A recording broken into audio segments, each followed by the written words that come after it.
Apocalipse 2, verso 12, carta à igreja em Pérgamo. Amém? Vamos ler o texto até o verso 17. Ao anjo da igreja em Pérgamo escreve estas coisas, diz aquele que tem a espada afiada de 2 gumes. Conheço o lugar onde você mora, que é o lugar onde está o trono de Satanás. Sei que você conserva o meu nome e não negou a fé que tem em mim mesmo. Nos dias de Antipas, minha testemunha, meu fiel, que foi morto na cidade de vocês, aí onde Satanás habita. Tenho, porém, contra vocês algumas coisas.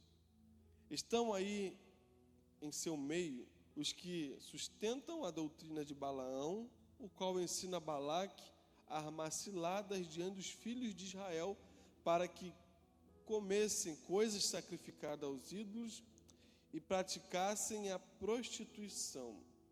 Além disso, estão também aí em seu meio os que seguem a doutrina dos nicolaítas. Portanto, arrependa-se, senão irei a ti, e aí sem demora, e lutarei contra eles com a espada da minha boca. Quem tem ouvidos, ouça o que o Espírito diz ao vencedor darei do maná escondido, também lhe darei uma pedrinha branca, e sobre essa pedrinha um novo nome escrito, o qual ninguém conhece, exceto aquele que o recebe. Aleluia, louvado seja o nome do Senhor. Feche seus olhos, vamos orar. Pai Santo, Pai querido, aqui está a Tua palavra. Espírito Santo, nós dependemos de Ti para falar, para pregar, Senhor, porque a mensagem não é nossa, a mensagem é Tua. Nos instrui nesta hora, nos instrui nesse dia, Senhor.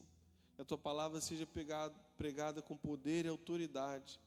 Que Teu Espírito tenha liberdade nas mentes e nos corações. Repreendemos toda a potestade do ar, todo inimigo, todo, Senhor, poder das trevas caiam por terra. Caia por terra agora, que Teu povo seja livre, em nome de Jesus, para receber a Tua palavra, a Tua revelação, em nome de Jesus. Amém e amém.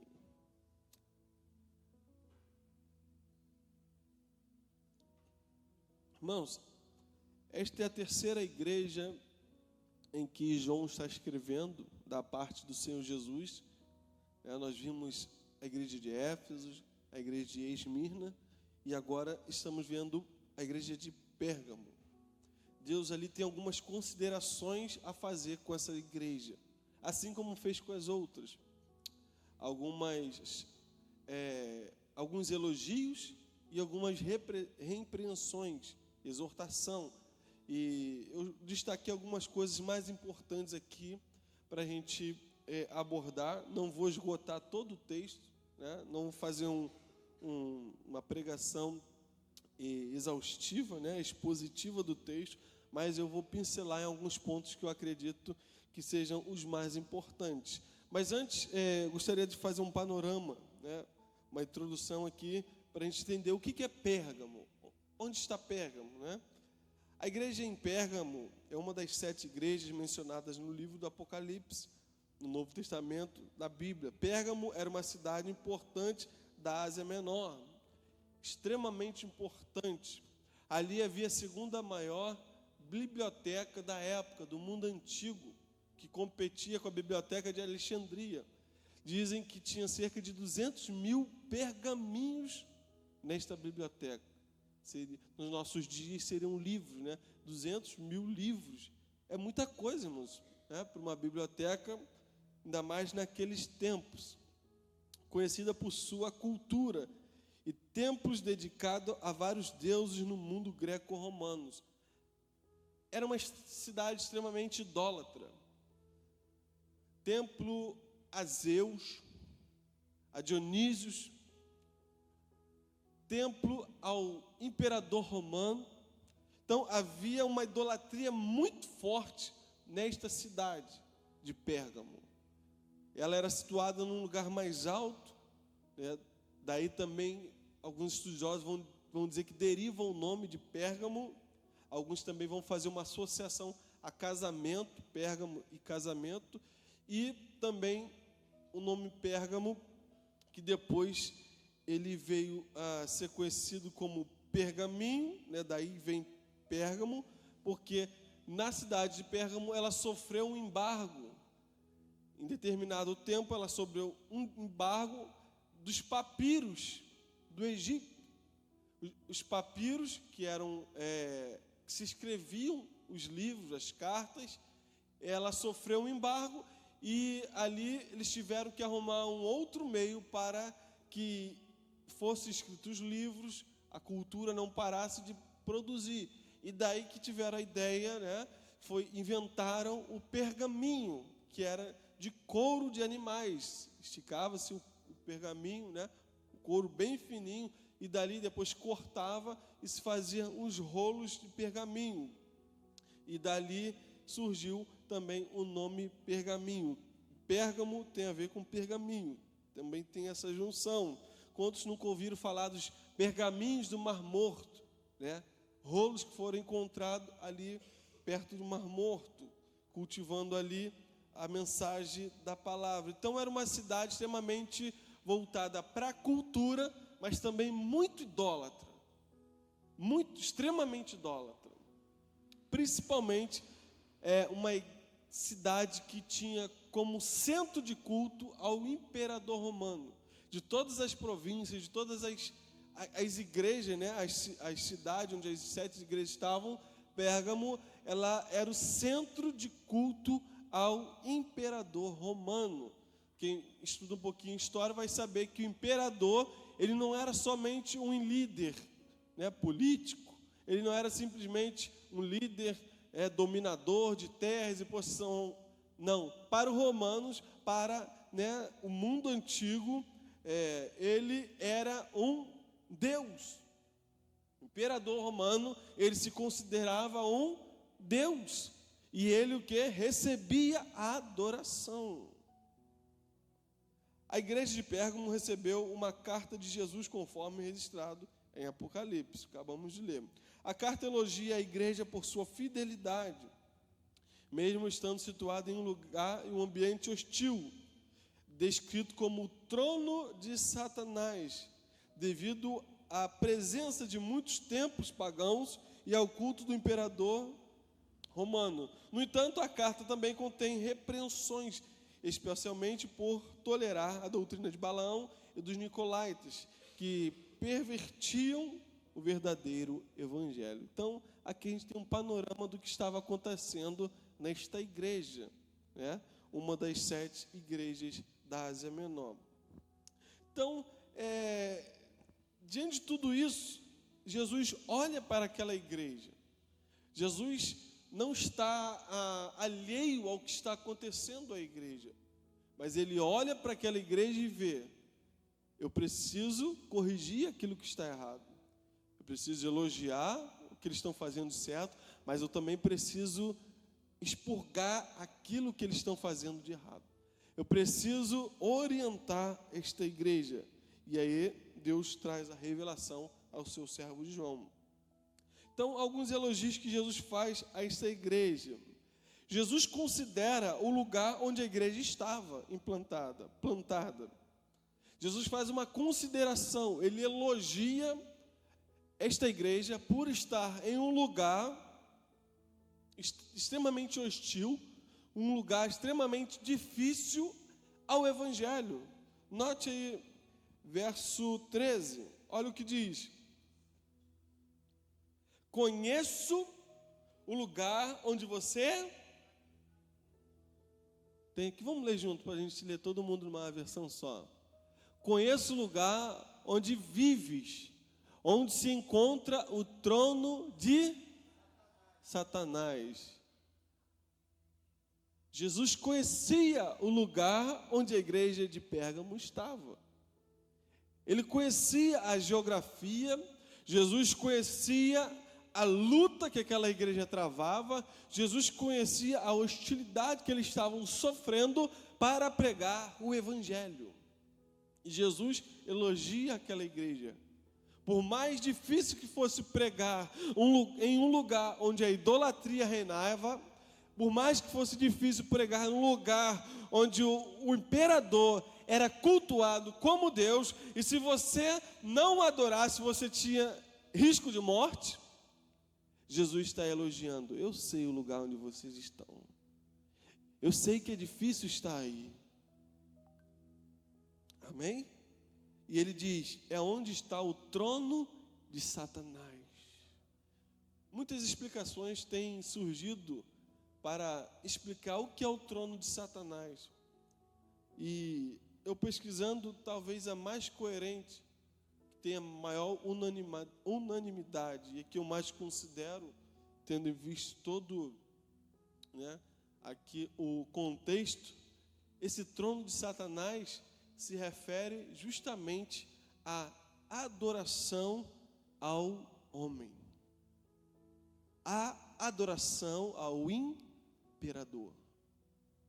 Porque, irmãos, onde há um trono estabelecido para um homem, aí há um trono a Satanás. Porque nenhum homem pode receber adoração. Nenhum homem pode ser venerado, adorado, idolatrado. Só um que pode receber louvor, honra e glória. E esse se chama Jesus, o Rei dos Reis, Senhor dos Senhores. Então, o lugar é difícil, porque havia um trono de Satanás. Havia extrema idolatria em Pérgamo, e apesar disso, de toda essa idolatria, a idolatria maior era idolatrar o que? Ao homem, colocar o homem no lugar de Deus. É a síndrome de Satanás, é querer ser aquilo que ele não é. Aí ele coloca essa síndrome no coração do homem, para desvirtuar os princípios. Lembra quando Jesus, ou melhor, lembra quando Deus tirou Nabucodonosor do poder? Lembra o que Deus fez com Nabucodonosor? Ele humilhou. Irmãos, Deus, a Bíblia é bem clara, Deus resiste aos soberbos. Deus resiste aos soberbos, aos jactanciosos, aqueles que querem glória, aqueles que querem pedestal, aqueles que querem holofote, estão se constituindo inimigos de Deus. Porque Deus não divide a sua glória. Deus não divide a sua glória com o homem. Havia um trono instituído. Por volta, ali era o centro de culto ao imperador. E por volta ali dos anos, entre os anos 115 a 130 depois de Cristo, foi levantado um templo ao imperador. Nesse tempo aqui onde foi escrito, já havia adoração e culto, e um pouco mais à frente, porque a carta foi escrita por volta de 95, 96, 90, dependendo dos eruditos, Aí mais para frente, depois que a carta é escrita, eles ainda é construído um templo ao imperador romano nesta cidade. Por isso que o apóstolo está falando, aí é o trono de Satanás. Aí é onde a idolatria reina. E Jesus está falando, eu conheço o lugar que vocês estão. Um lugar extremamente difícil de pregar o evangelho.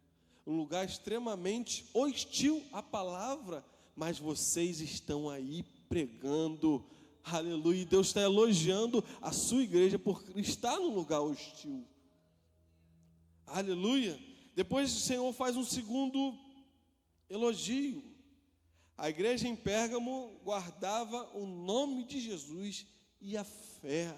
Aleluia. Mesmo no lugar difícil, mesmo no lugar onde o culto era outro culto, mesmo no lugar onde eles estavam sendo perseguidos, mesmo num lugar onde as pessoas poderiam olhar atravessado, mesmo num lugar onde eles poderiam ser levados à morte, eles estão guardando o nome de Jesus e permanecendo firmes na fé. Aleluia. Irmãos, é um contraste muito grande com a nossa realidade hoje, porque hoje nós temos tanta facilidade em adorar a Deus, temos tanta facilidade em pregar a palavra de Deus, né, pastor Cláudio? Temos tanta facilidade hoje em abrir a nossa boca e proclamar o santo nome do Senhor, e não fazemos. Mas a igreja de Pérgamo não. Estava num lugar difícil, mas não deixou de guardar o nome do Senhor. E guardar o nome do Senhor não significa simplesmente falar de Jesus, porque falar de Jesus, até o ímpio fala, irmãos. O ímpio está falando de Jesus o tempo todo, né? Ai, Deus me livre. Ai, não sei o que, Deus, socorre, Deus, sangue de Jesus. Até o ímpio fala. Guardar o nome de Jesus, e a fé é permanecer firme, é permanecer naquilo que Jesus ensinou. Aquele que tem os meus mandamentos e os guarda, este é o que me ama, e aquele que me ama será amado do meu Pai. Aleluia. Isso é guardar o nome. Guardar o nome do Senhor Jesus é tomar a sua cruz todos os dias e seguir Jesus. Era o que eles estavam fazendo. Muitos deixavam tudo. Muitos deixavam casa, pai, mãe, para seguir a Jesus Cristo. Muitos largavam tudo em prol de pregar o Evangelho de Deus, como estamos estudando, como Timóteo fez. Deixou tudo, largou sua casa para pastorear em Éfeso. Amém? Isso é guardar o Evangelho de Deus. Guardar o Evangelho de Jesus, ser fiel à fé, não é vir uma vez na semana à igreja. Não. Isso os católicos também fazem, os espíritos também fazem, os ubandistas também fazem. Todos eles, todo mundo faz. Vai lá ter uma vida religiosa. Guardar o nome de Jesus é decidir seguir a Jesus todos os dias. É decidir negar-se a si mesmo. É colocar em prática os ensinamentos do Senhor Jesus. É amar a presença do Senhor. Isso é seguir a Jesus. Então Jesus faz um elogio a esta igreja, que era uma igreja que estava vivendo num lugar hostil, vivendo num lugar totalmente estranho ao Evangelho, mas também ela guardava o nome do Senhor Jesus. Ela guardava a sua fé. O terceiro elogio que Jesus faz, note aí o verso 13, parte C. Jesus elogia a disposição de irmãos em sofrer até a morte. Olha o que diz. 13, a última parte. Mesmo nos dias de Antipas, minha fiel testemunha, meu fiel que foi morto na cidade de vocês, aí onde Satanás habitas. Antipas, irmãos, Antipas foi morto por ser fiel a Jesus.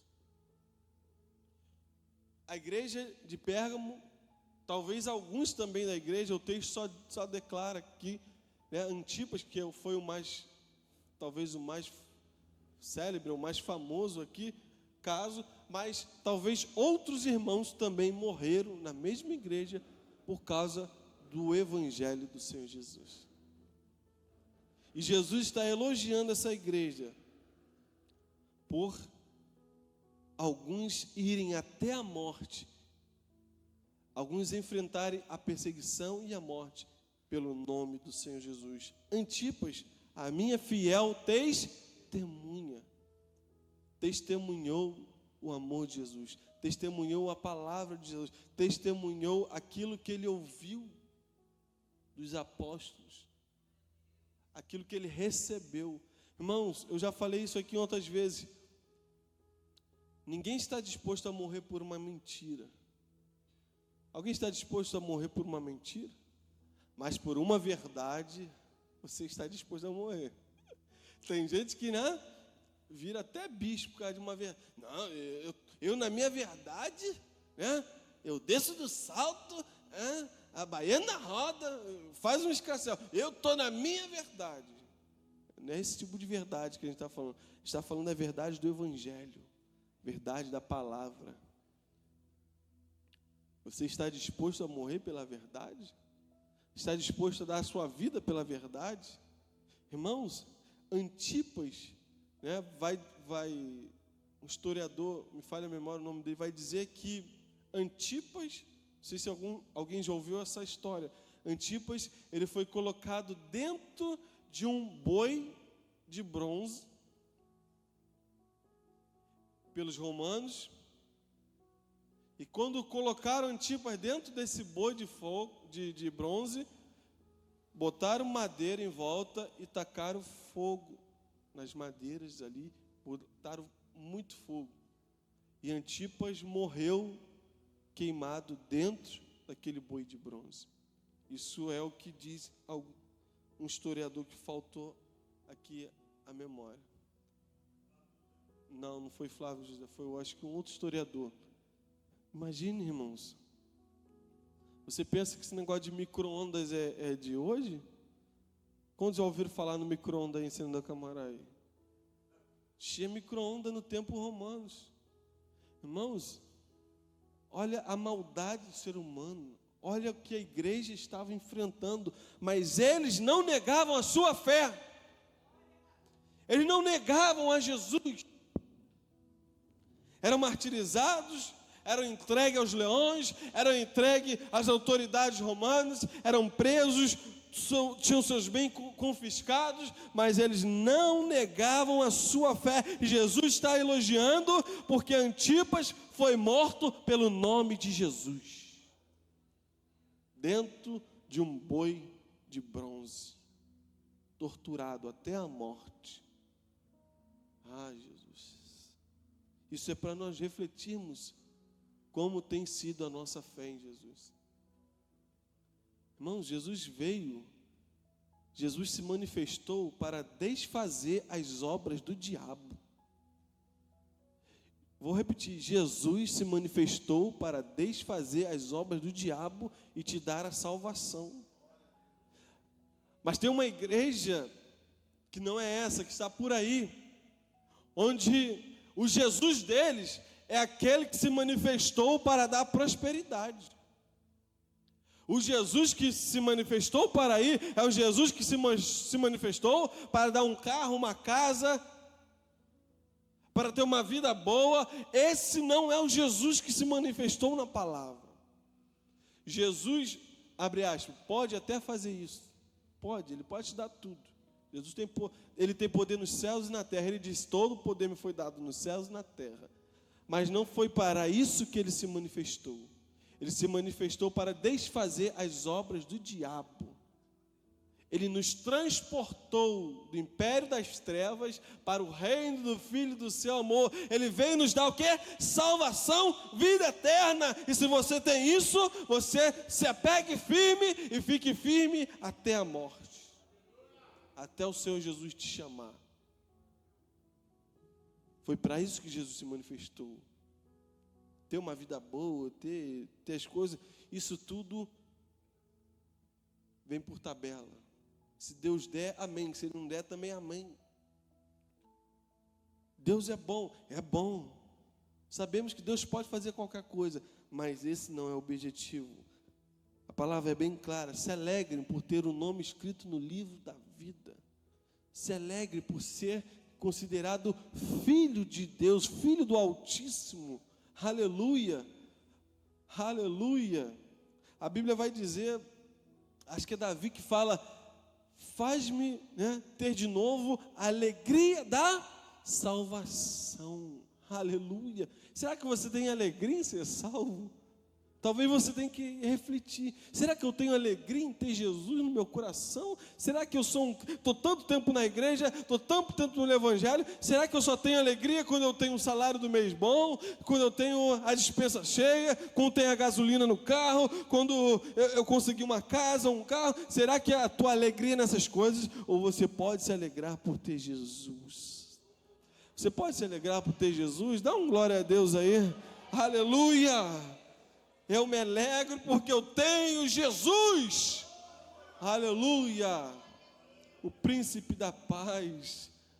Deus Emanuel, Deus conosco, que apesar de toda a tribulação, de toda a perseguição, Ele está conosco. Ele é Deus conosco. Aleluia. Como foi com Estevão, diácono Estevão. Está sendo entregue à morte, sendo apedrejado. Mas Jesus está lá, abrindo os céus para Estevão. E ele diz: eu vejo os céus abertos. Aleluia. Irmãos, aleluia. Dos momentos mais difíceis da sua vida, você pode ter paz e gozo na presença do Senhor. Se você tirar o foco desse mundo, que jaz do maligno, e colocar sua fé em Jesus, você pode ter alegria e paz, mesmo nas adversidades mais difíceis. E era isso que a igreja de Pérgamo estava vivendo. Alguns sendo entregues à morte, e Jesus está elogiando essa igreja. Depois de Jesus elogiar, depois do Senhor estar ali trazendo algumas considerações, ele agora exorta a igreja. Porque por mais que a igreja estivesse caminhando em alguns pontos certos, ela também estava caminhando em alguns pontos errados. Porque não basta fazer uma coisa certa, você tem que buscar fazer todas as coisas certas. Por mais que às vezes você, uma vez ou outra, erre, isso é possível, somos passíveis de erro, mas estamos buscando a coisa certa. O problema é que alguns sentaram em cima do erro, se acomodaram, sentaram no pecado, estão confortáveis na vida de pecado. Será que você tem lutado contra o pecado? Será que você tem lutado contra o erro? E Jesus está exortando ao líder da igreja. Ele começa dizendo, né, ao anjo da igreja, escreve. Quem é o anjo? É o líder. É o pastor.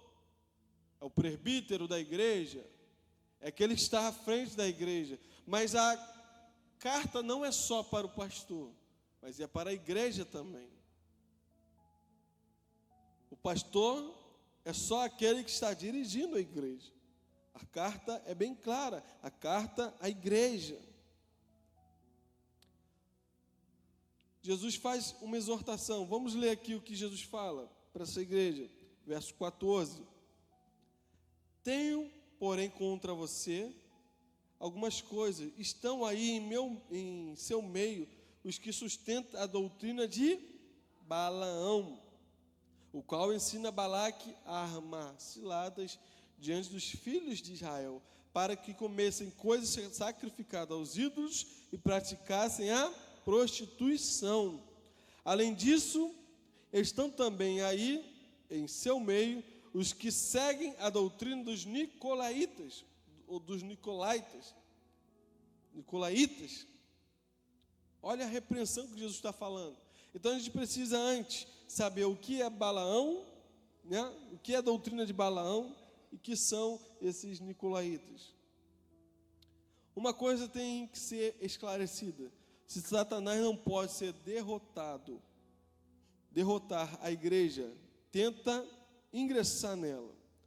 Na igreja de Pérgamo, assim como em qualquer segmento cristão, a ameaça mortal vem de dentro, são chamadas heresias, né?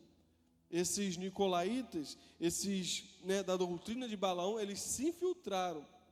Se de fora ele não consegue destruir a igreja, se Roma está perseguindo, se o imperador está perseguindo, e a igreja continua avançando, vamos então minar as estruturas da igreja. A gente não pode, não estamos conseguindo, estão perseguindo, estão matando, a igreja está crescendo, o evangelho está se expandindo. Não, então vamos fazer de outra forma. Aí Satanás se infiltra no meio da igreja. Balaão, movido por ganância, aconselhou Baraque, né, a enfrentar Israel, não com exércitos de soldados, mas com mulheres sedutoras das filhas dos moabitas. A Bíblia diz lá em Números 25:1, Israel deteve-se em Sitim, e o povo começou a prostituir-se com as filhas dos moabitas. Elas convidaram o povo aos sacrifícios dos seus deuses, e o povo comeu e inclinou-se aos seus deuses.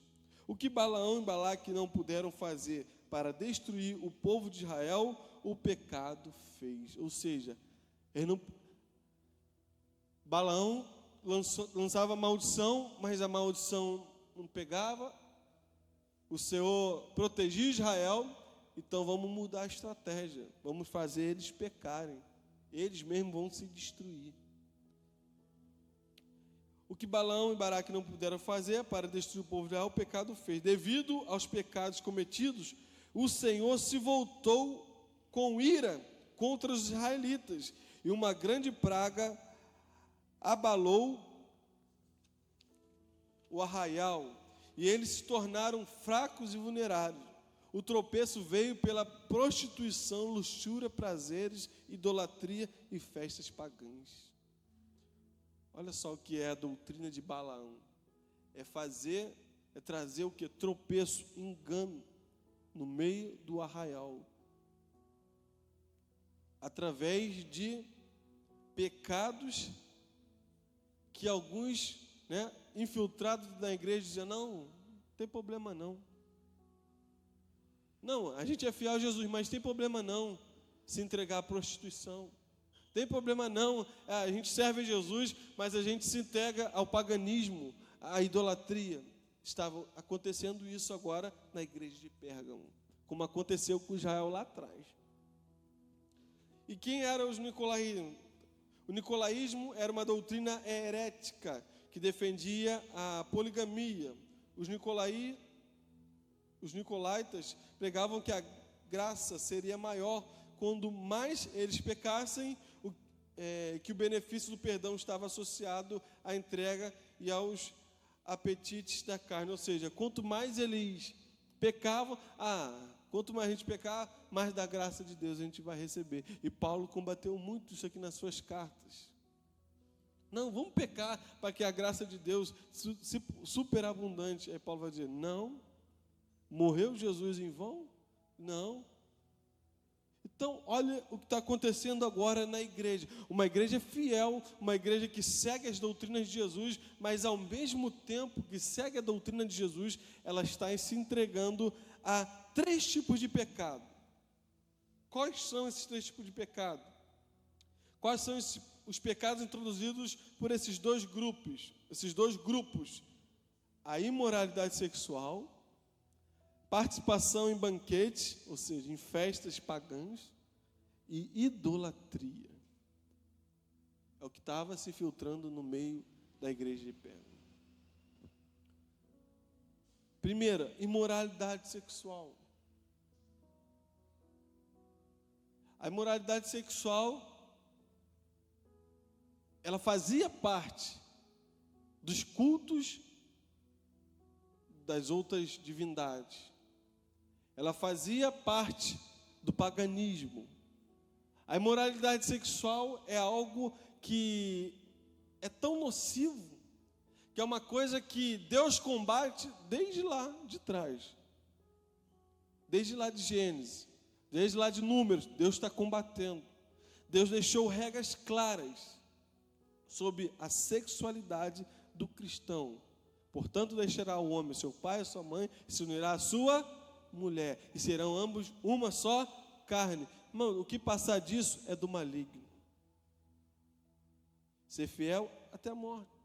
Veio no altar, fez uma aliança, acabou, até a morte. Não tem jeitinho, vou pular a cerca aqui, vou pular a cerca aqui.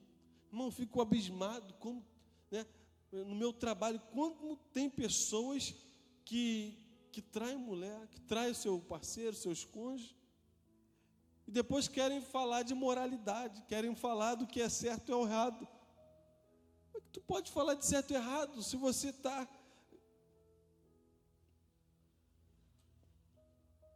fazendo um mal tão grande à pessoa com que você vive?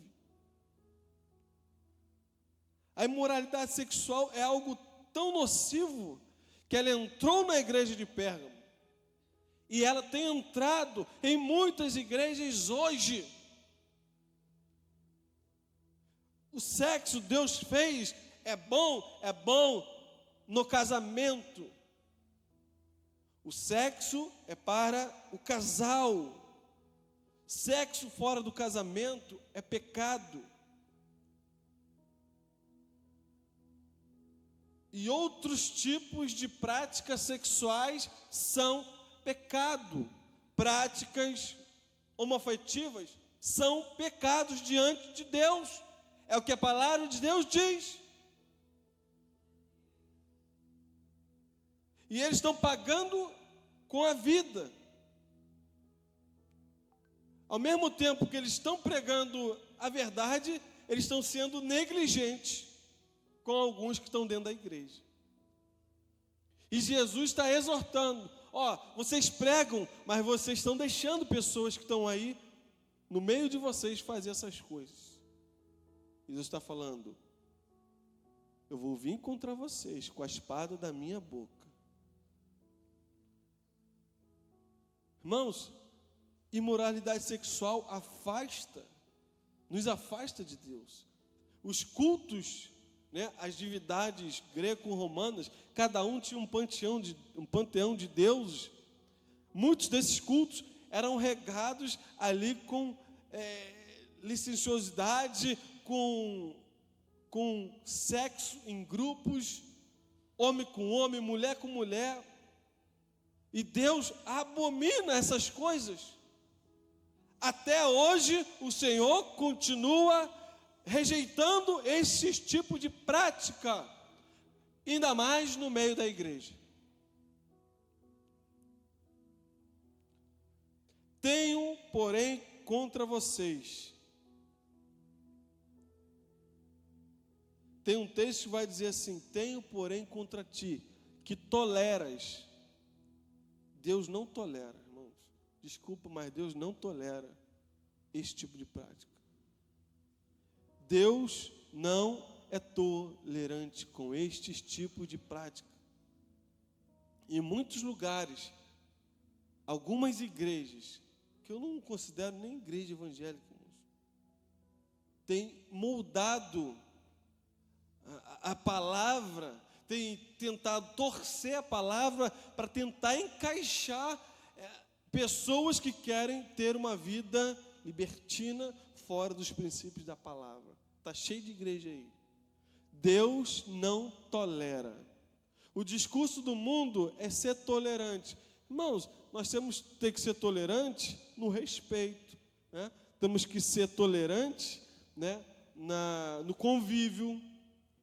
Mas na doutrina não podemos tolerar.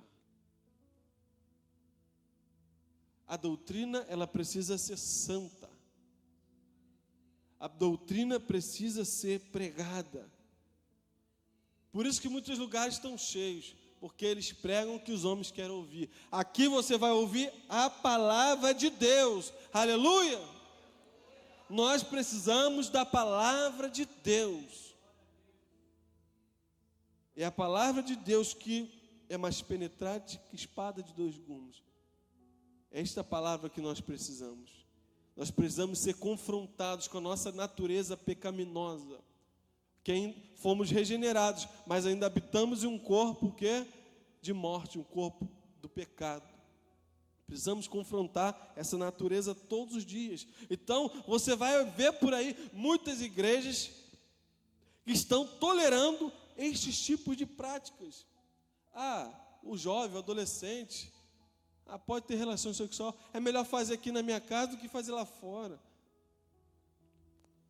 É assim, o discurso do mundo é esse. Pode, como é que vai, eles usam esse termo assim, como é que a gente vai saber se a gente não fizer o test drive? Quantos já ouviram esse tipo de expressão? Irmãos, casamento é amor, amor é renúncia, amor é se ajuntar, amor é se conhecer até a morte. É até a morte vocês se ajustando ali, exercendo o fruto do Espírito. Um dos lugares onde mais você vai exercer o fruto do Espírito é no teu casamento. Posso ouvir um amém? Nossa, como a gente tem que exercer o fruto do Espírito do casamento. Amém? Ah, Jesus, como temos que ser tolerantes com o esposo, com a esposa, né? Com os filhos.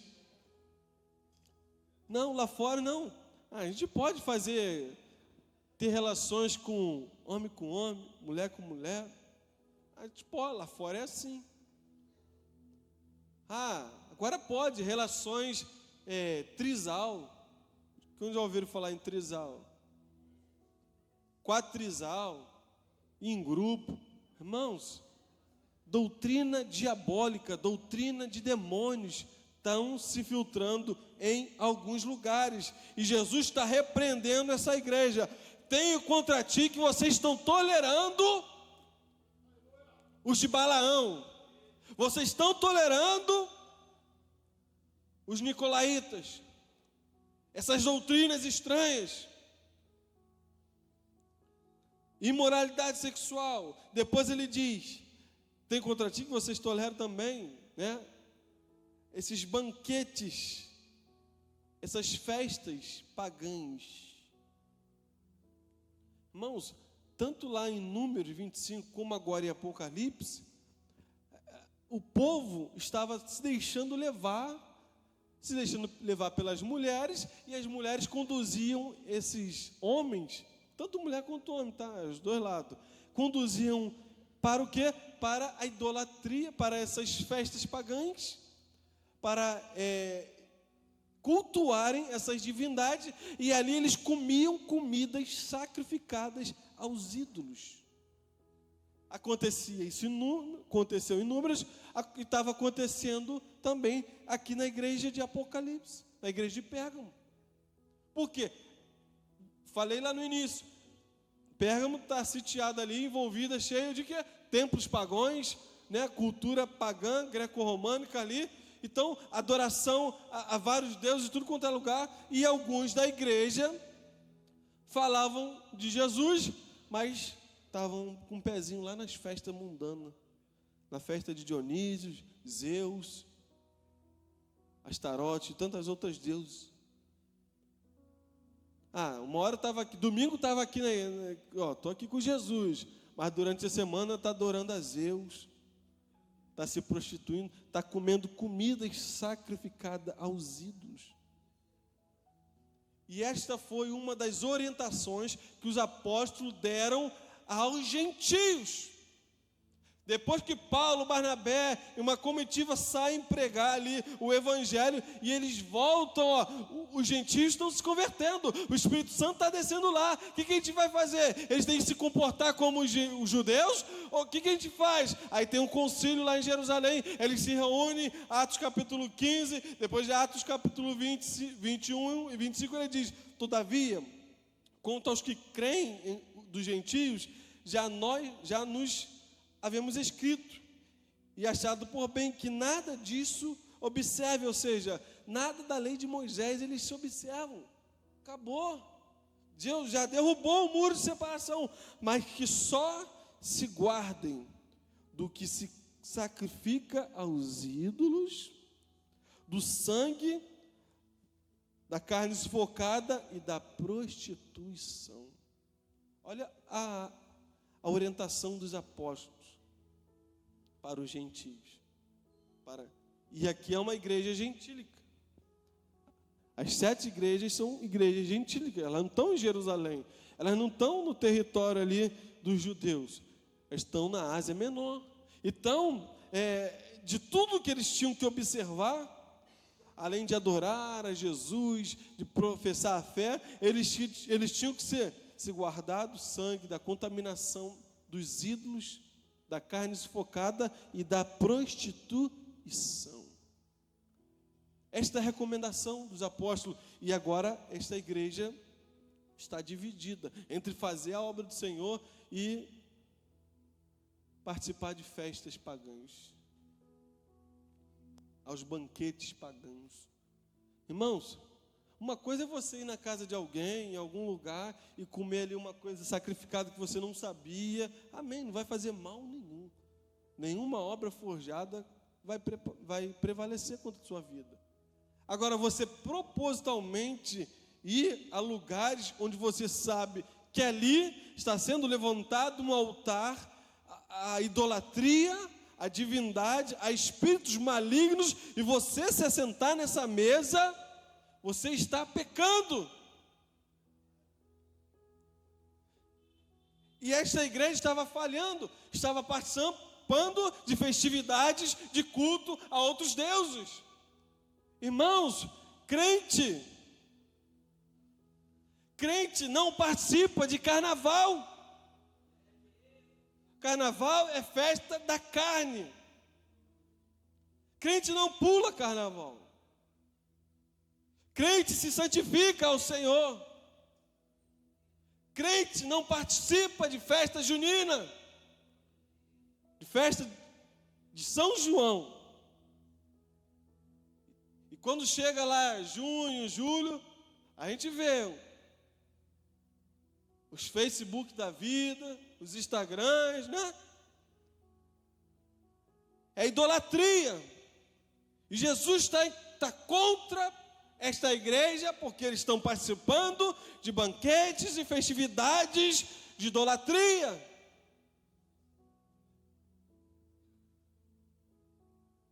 E quantas vezes nós, vou me colocar no meio, nos deixamos levar, aqui é uma festa da família. Irmãos, não tem nada a ver. Tem São João lá no meio? Sai fora. Tem santo lá no meio? Tem idolatria? Sai fora. Você não vai morrer se deixar. Faz uma festa em casa. A gente costuma fazer lá em casa, no condomínio, porque lá são 4 casas, né? Quem conhece? A gente costuma fazer festa da roça para a gente. Enquanto o mundo está idolatrando lá, está lá falando de São João, cantando e adorando a deuses pagãos, a demônios, que são espíritos demoníacos, nós estamos lá, a gente faz a nossa, né, come uma canjica, um bolo de milho, festa da roça, a gente faz, bota música evangélica, amém. Agora, crente indo para a festa mundana, está errado. Está participando da mesa da idolatria. Está participando de banquete sacrificado a ídolos. Por isso que crente não come Damião. Amém? Por quê? Porque é sacrificado a ídolos. É consagrado a demônios.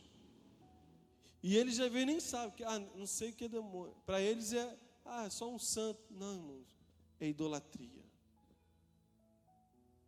E eles querem usar a desculpa. Não, a gente só venera. Irmão, venerar e adorar é a mesma coisa. Se curvar é a mesma coisa.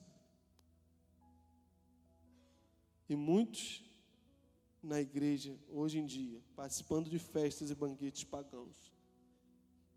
Irmãos, eu cansei de não ir, cansei assim, no bom sentido, né, da palavra. Várias vezes, eu não fui em várias festas de escola. Não morri, não fiquei deprimido, não fiquei oprimido. Pelo contrário, eu fui mais santificado ainda. Tinha festa na escola? Não vai não. Festa disso, Halloween? Não vai não, isso é de demônios. Festa não vai. Chegou uma época que meu pai, às vezes, minha mãe, eles tem corda não? Vamos lá, comprar doce para vocês. Vocês não precisam sair por aí catando doce, não. Tem doce em casa. Nada de idolatria, nada de coisa sacrificada aos ídolos. Irmãos, essa é a palavra do Evangelho, é renúncia, é se abster das coisas desse mundo. Então, o pecado que eles estavam cometendo, as imoralidades sexuais em geral, que a palavra no grego é porneia, tudo que envolve imoralidade sexual, não é porque às vezes você fala, eu não me prostituo, eu não traio, eu não faço isso, mas você tem imoralidade sexual, porque você vê pornografia, é imoralidade sexual, é porneia. No termo grego, imoralidade sexual é porneia.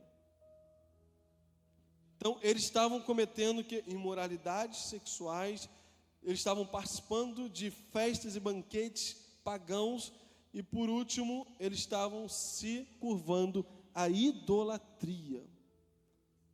Depois que eles estavam lá já envolvidos com as mulheres, com a comida, né, até com vinho, aí, depois que o pecado já se enraizou, agora estavam só se dobrando. Já era o caminho aberto. Já estou na prostituição, né? Estou envolvido, já estou aqui comendo, farto, bebido, e agora, que tem eu dar uma dobradinha aqui a Zeus? O que dá uma curvadinha aqui a Dionísios? A idolatria. E Jesus está repreendendo essa igreja pela idolatria. Eu vou caminhar para o final. 4 coisas que a gente aprende para concluir. A igreja precisa estar em todos os lugares. Mesmo nos lugares mais difíceis, onde há perseguição, onde há um lugar extremamente hostil ao Evangelho de Jesus, a pregação da palavra, a igreja tem que estar nesse lugar como a igreja de Pérgamo estava. Se é lugar pobre, a igreja tem que estar. Se é um lugar de tráfico, a igreja tem que estar. Se é um lugar de idolatria, a igreja tem que estar. Se é um lugar, qualquer lugar, é lugar para a igreja pregar o Evangelho. Segundo, é possível ser crente nos piores lugares. Nesses lugares, onde tudo isso está reinando, é possível ser crente lá. Como deu um bom testemunho a igreja ali de Pérgamo, e Antipas, que foi morto. É possível ser crente nos piores lugares, porque muitos hoje querem pregar, querem fazer missões nos Estados Unidos, na Europa. Quero ir na Suíça, quero ser missionário na Suíça. Eu também quero, irmão, ser missionário. Quero ser missionário na Inglaterra. Amém. Eu quero ser no Canadá.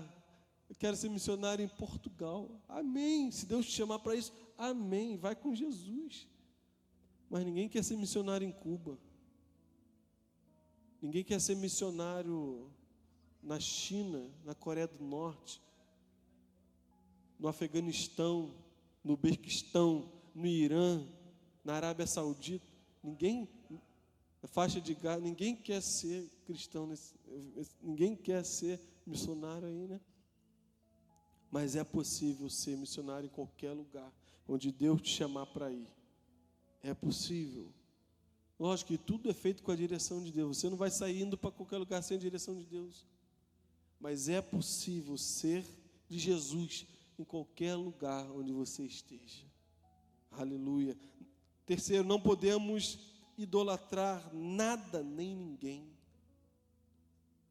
Irmãos, tem gente idolatrando Bolsonaro. Desculpa falar isso aqui. Tem gente idolatrando o L, o Nine. Vocês entenderam, né? Para não derrubar o canal aí. Tem gente idolatrando homens. Tem gente idolatrando pastores, apóstolos, bispos, missionários. Tem gente idolatrando homens. E a palavra de Deus é bem clara. Não se curvar para ninguém, nenhum Deus estranho, nenhum ídolo, nenhuma imagem esculpida. E a idolatria não precisa ser só uma imagem. Se você reverencia e idolatra uma pessoa, você está idolatrando. Tem gente idolatrando homens.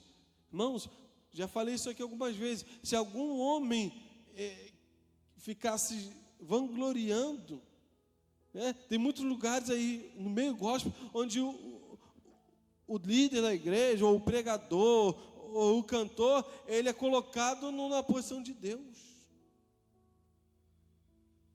E aí ele fica se vangloriando. Eu sou homem de Deus. Já ouviram essa expressão? Se a mão de Deus está comigo, porque se eu sou homem de Deus, isso vai acontecer. Quantos já ouviram esse tipo de expressão? Mas Paulo, quando estava ali na região de Filipos, quando ele pregou para Lídia e ele saiu para continuar pregando, veio uma menina possuída de um espírito maligno e ficou falando atrás dele. Aí vai um homem de Deus, aí vai um homem de Deus, aí vai um homem de Deus. Quanto lembram dessa passagem? Está lá em Atos 15, 16. Aí vai um homem de Deus. Sabe por quê? Satanás queria mexer com o ego de Paulo. Aí Paulo se levanta e repreende em nome de Jesus. E o espírito maligno sai daquela menina. E ali ele começa a ser perseguido porque aqueles homens daquela região, eles tinham lucro com aquela menina, possuída de um espírito maligno. Então, se vocês verem alguém com muita jactância, eu sou homem de... Irmão, foge disso. Quarto, para terminar, não podemos tolerar o que o Senhor não tolera. Amém? Diga, não podemos tolerar o que o Senhor tolera, não tolera. Deus não tolera a imoralidade sexual. Deus não tolera o paganismo. Deus não tolera a idolatria. Se Deus não tolera, irmãos, nós também não devemos tolerar no nosso meio. Vamos respeitar quem for, vamos tratar com amor, com respeito. Isso é fato, irmãos. Mas doutrinariamente, nós não toleraremos essas imoralidades. Nós não vamos tolerar o que Deus não tolera. Porque o discurso do mundo é esse: nós devemos tolerar tudo, né? Tudo pode. É o relativismo, né? O politicamente correto. Não, podemos. Não, na igreja de Jesus não. Vamos ficar de pé. Na igreja de Jesus há espaço para santos. Na igreja de Jesus há um lugar para santos, lavados e remidos, que têm buscado a cada dia viver uma vida de santidade. Aleluia. Eu sei, irmão, que às vezes é difícil. Eu sei que às vezes a gente luta contra o pecado, a gente luta contra todas essas coisas, mas não podemos nos conformar com essas coisas. O problema é que essa igreja estava se conformando. O problema é que essa igreja estava aceitando. Às vezes nós erramos. Às vezes você pode errar. Às vezes você pode ter caído numa imoralidade. Sim, isso pode ter acontecido. Mas arrependa-te. A mensagem de Jesus para essa igreja é: arrependa-te. Senão virei a ti brevemente com a espada da minha boca.